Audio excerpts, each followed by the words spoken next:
In this video, I will show you how to connect Google Domain to Shopify. In order to do that, head over right here to domains.squarespace.com/google-domains and you can see this.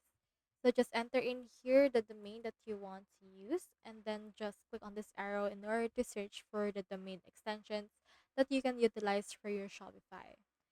So from in there, you can see some domains. So just head over and then just choose one.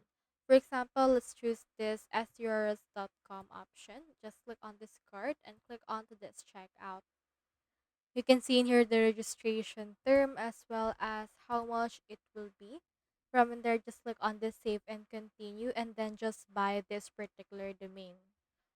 Once you have bought this Google domain, head over right here to Shopify and then go to your settings.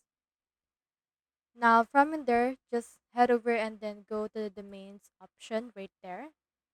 And then just click on this connect existing domain. Enter the domain that you have purchased and click on next.